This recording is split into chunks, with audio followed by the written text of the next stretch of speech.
इन लोगों की मर्यादा इतनी है, अब इन्होंने अपने युवराज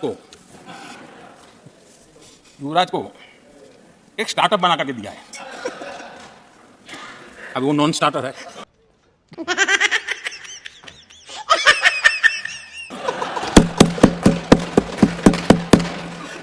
ना तो वो लिफ्ट हो रहा है, ना वो लॉन्च हो रहा है।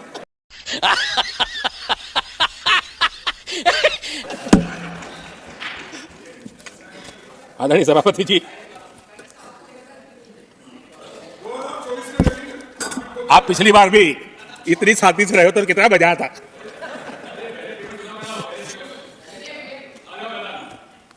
आदरणीय राष्ट्रपति जी, आदरणीय सभापति जी,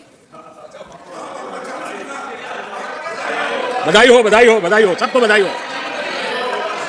आदरणीय सभापति जी,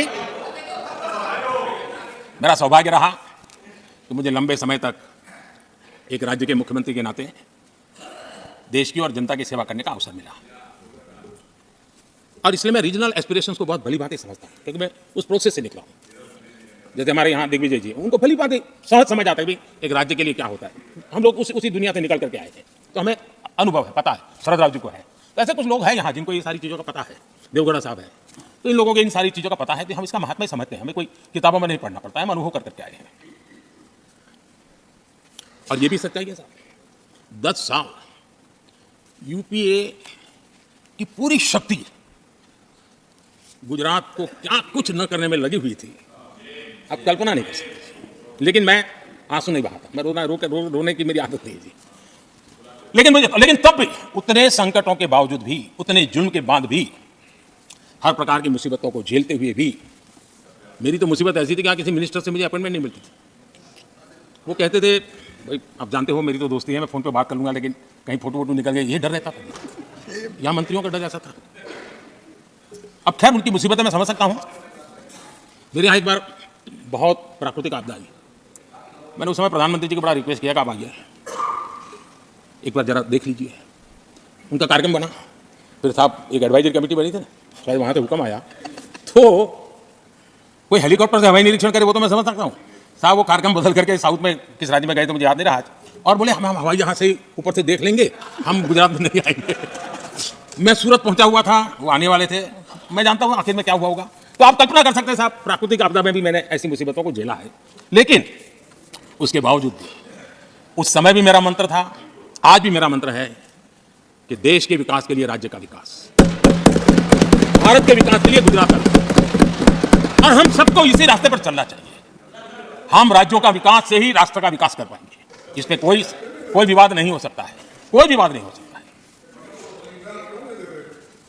और मैं आपको विश्वास देता हूं सभापति जी, राज्य अगर एक कदम चलता है तो 2 कदम चलने की ताकत देने के लिए कोऑपरेटिव फेडरलिज्म क्या होता है, और मैंने तो हमेशा कहा कॉम्पिटिटिव कोऑपरेटिव फेडरलिज्म। आज देश को जरूरत है कॉम्पिटिटिव कोऑपरेटिव फेडरलिज्म। हमारे राज्यों के बीच में तंदुरुस्त स्पर्धा हो, ताकि हम तेजी से देश में आगे बढ़े।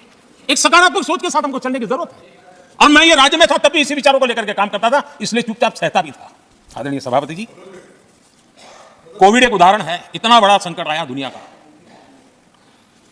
ऐसे संकट के समय राज्य के मुख्यमंत्रियों के साथ 20 बैठकें की उस कालखंड में, एक एक बात का विचार विमर्श करके साथ लेकर के, और सभी राज्यों का सहयोग, एक टीम बन करके केंद्र और राज्य ने काम किया।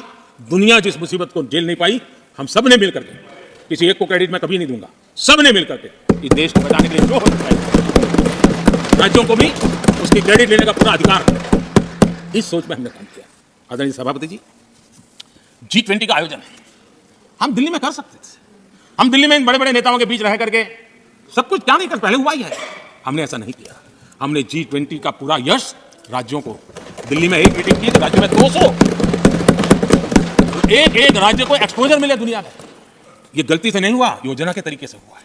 मेरे लिए किसकी सरकार है इसके आधार पर मैं देश नहीं चलाता। हम सब मिलकर के देश आगे बढ़ाना चाहते हैं, इस भूमिका से काम किया है। आदरणीय सभापति, हमारे देश में विदेश के मेहमान आते थे तो मेरे आने के बाद आ रहे था, थोड़ा पहले भी आते थे। आज विदेशी मेहमान आते हैं तो मेरा आग्रह रहता है कि आपको एक दिन किसी राज्य में जाना चाहिए। मैं उनको लेते के जाता हूँ राज्यों में, ताकि उनको पता चले कि मेरा देश यानी दिल्ली नहीं है, मेरा देश चेन्नई में भी है, मेरा देश बेंगलुरु में भी है, मेरा देश हैदराबाद में भी है, मेरा देश पुरी में भी है, भुवनेश्वर में भी है, मेरा देश कलकत्ता में भी है, मेरा देश गुवाहाटी में भी है। पूरे दुनिया को मेरे देश के हर कोने का एक्सपोजर मिले, इसके लिए हम कोशिश करते हैं। वहां की सरकार का सहयोग असहयोग इसके तराजू पर नहीं तोड़ते।